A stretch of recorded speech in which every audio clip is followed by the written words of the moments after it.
What's going on, y'all? It's your boy Himbo, Art of Illery, back with another one, man. So, Tennessee is a constitutional carry state, but today we're going to go over some reasons why I chose to still go ahead and put the time, money, and effort in to get my enhanced carry permit, and the benefits of having that enhanced carry permit versus having a regular carry permit versus just constitutional carrying. So let's get into it. Y'all stay tuned real quick. It's your boy Himbo, Art of Illery.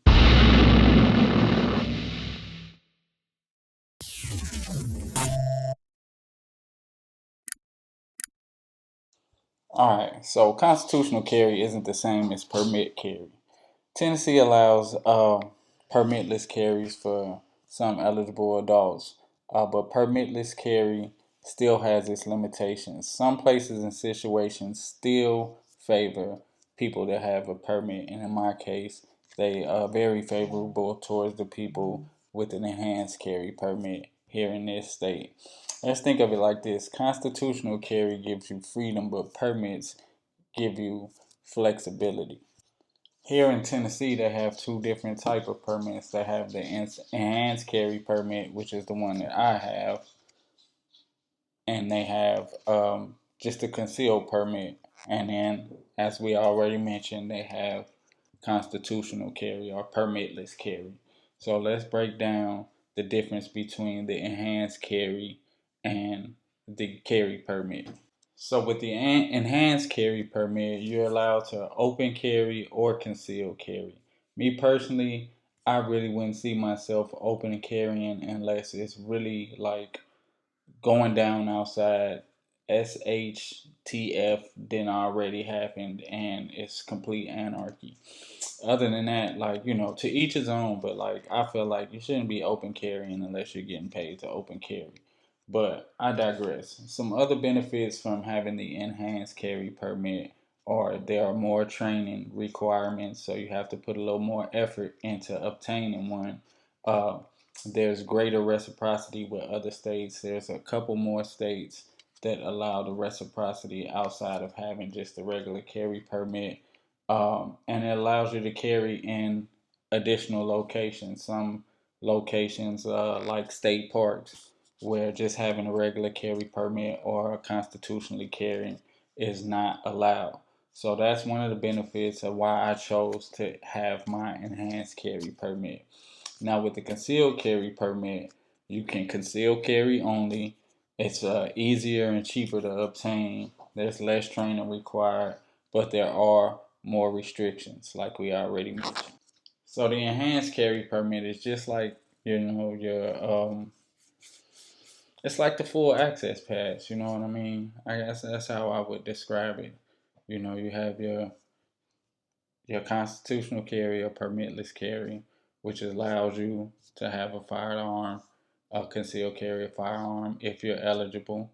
Then you have your concealed carry permit, which allows you to conceal the firearm and allows you reciprocity in other states. And then you have your enhanced carry permit, which is like the all access pass, like the member card, the gold card, and the platinum card. A member card is just like you're just a member because you fall up under the guidelines of being lawfully able to carry a firearm only in your state, though, because once you hit that state line, that constitutional carry is out the window. So you have to keep that in mind.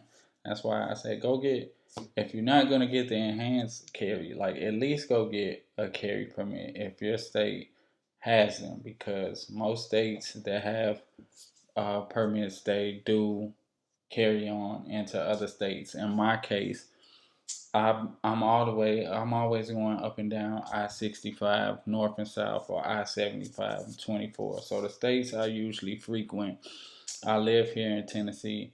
I'm from Indiana, so if I wanted to drive to Indiana, my permit is valid in Kentucky, which I have to pass through to get to Indiana, and Indiana.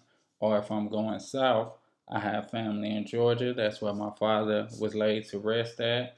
I often go visit uh, the cemetery there, our family cemetery there, and I still have family and friends in Florida. So if I'm going that way, my permit, it allows me to carry in Georgia and also Florida. And we also go to Alabama at least once a year to go visit my wife's aunt. So also there, I'm good. And all the states that I frequent up and down this northern, southern little strip of highways here in the middle of the United States, I'm good in the states that I frequent. Illinois is a different subject, but we're not even going to get into that because where I live at, where I'm from in Indiana, it's very close to Chicago and the Illinois border. So, you know, just have to follow the laws when traveling through that area. So it's a couple of things that made me want to talk about this topic. One of them that really sparked my interest was Eyes and Ears Tactical. He did a phone tap with Twin Gen 22 like a week or two ago, and they were talking about the gun laws here in Tennessee. Twin Gen lives over in Memphis. Shout out to my homie Twin. Shout out to you, Eyes and Ears. And they were talking about, Twin was talking about, having a permit here in Tennessee. Um, and maybe a day or so after that happened, I heard of a shooting in, I believe it was in Oklahoma. I don't believe anyone was unalive, but there were 10 to 12 injuries reported. And this shooting happened at a state park in Oklahoma. I believe it was some young people got into it. I'm not sure. I don't really know all of the details, but some young people got into it. There were some shots let off. It's unclear of how many people were shooting, but 10 to 12 people were harmed during this instance. Now imagine you're in that state park, you're with your family, you're just there minding your own business. Some youngsters are there having a party, which is cool. You know what I mean? But things take a turn. Words get to flying, bullets get to flying. Now imagine you're there at that state park and you have your firearm on you, but you don't have you're not covered under the law to be carrying in that situation, and you defend yourself. Although it might be a justified self-defense shooting, you were still unlawfully carrying in that area, and now you might be facing backlash for just defending yourself. Now, I get it.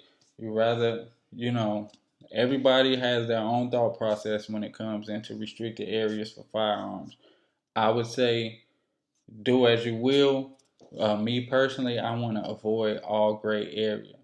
Now, I'm not saying I don't or I haven't been in these situations, but I want to be covered as to the maximum ability when it comes to my ability to carry my firearm and my ability to defend myself if the time ever comes.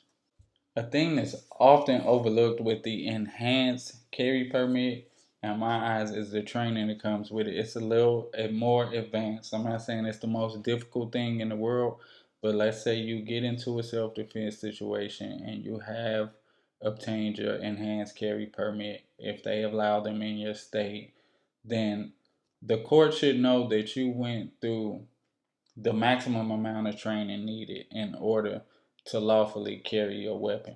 It's not like you just went and bought a gun and you're under the Constitution able to carry it, or under the state laws able to carry it because it's a constitutional carry state. You have actually went through in my case, it was an 8 hour class and a shooting portion that you had to pass in order to be able to obtain it. And during that class, I'm sure many of you have, or anybody that's thinking about going to get their permit, you do have to go through an 8 hour class. It's mostly firearm safety. I wouldn't even say mostly firearm safety. It's firearm safety, and mostly is the law in that state and what can and can't be done in a self-defense situation, or what can and can't be done with that weapon when you guys are all clear to use your weapon, and when you might be in some trouble if your weapon is drawn or used. So you go through that training, and it's very helpful knowledge. And the laws in certain states, and as we all know, they're constantly changing. So I wouldn't say don't solely rely on what you learned in that class. You want to stay on top of your state laws, especially your state that you live in. Those laws, you want to stay on top of them. They're constantly changing. You want to make sure that the information that you received in that class has not changed, because things do change. They are planning on changing the law here in Tennessee where you are where deadly force could be used to protect property. There's not even very many states that allow that. I know that Texas is one of them, and I believe Kentucky is one of them. If there are more, I'm not sure of them, but I know for sure Kentucky is one and Texas is one, meaning you can defend your property with deadly force. So I'm not even sure that that law is taken went into effect here. So I need to read more up on that. But you know, I learned in the class that if someone's attacking my dog or someone's breaking in my car, that I can't use deadly force to protect that property. Yes, your dog is property. Although my dogs are family and I consider them as family, and I probably would react instinctively to protect them as family. But in the law, they are property. So, we'll see how that goes. But those are things you have to keep in mind. So I know there are a bunch of states that have these enhanced or similar to the enhanced type permit. I believe Arkansas, Idaho, the Dakotas, North and South Dakota, Missouri. There are a bunch of states that have these type of permits. If you live in one of these states, drop it down in the comments and let me know how these permits work in your specific state. And then, we all know that there are states with much stricter gun laws. This is another thing that Twin and Eyes and Ears talked about in their video, the phone tap episode. Uh, and Twin mentioned something very important. Like, we're only one person getting elected away from things changing in the states that we live in. So we don't want to run around all yippity dippity happy that we're living in a gun free state, because things change real quick. Look at them boys over there, the people in Virginia. They're going through it right now. That somebody got elected. They're very anti-gun, and a bunch of their laws are changing. They're going into effect. Uh, I believe July 1st. So that's like right around the corner.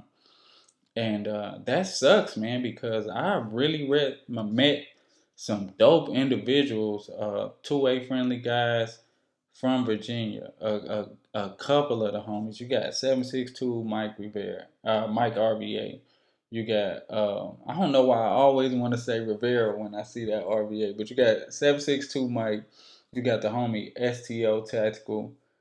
You got the homie Miles J95.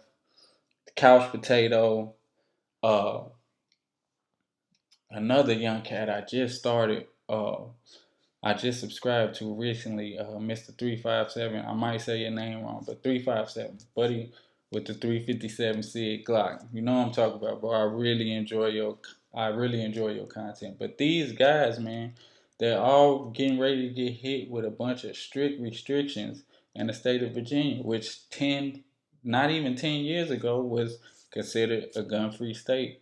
So, let's not all be on our high horse when it comes to, the gun uh, acceptance in our state, because things change quick when these people of power and these elected officials get in the office and they just want to, you know, kibosh the whole program. You live in a place where they have constitutional carry. Did you still go and get your permit? Do you think the training should matter? Would you rather rely on constitutional carry, or do you want to have that extra coverage with having a permit and all the benefits that come with it? This being your boy Himbo, Art of Illery, man. We gonna call this Table Talk by Art of Illery. Where we just sit down and have a two-way discussion on certain different type of topics, man. And this one was, like I said, was just sparked my interest was sparked by the phone tap episode with the homies Eyes and Ears Tactical and Twin Gen 22. So let me know what y'all feeling about it, man. Hit me up in the comments. Let me know what's going on in your state as far as it goes with constitutional carry. Do you need a permit? What are the laws in your state? Because I don't know everybody's state laws. I just follow the ones in the state that I currently reside in. But anyhow, man, I'm your boy Himbo, Art of Illery. Remember, God didn't give us a spirit of fear, but of power and of love and of sound mind. Appreciate everybody for rocking with the boy. I appreciate everybody that's been engaging with me, all of my new subscribers, all of the people that been here with me since day one. It's your boy Himbo, Art of Illery. Y'all have a blessed day. We out.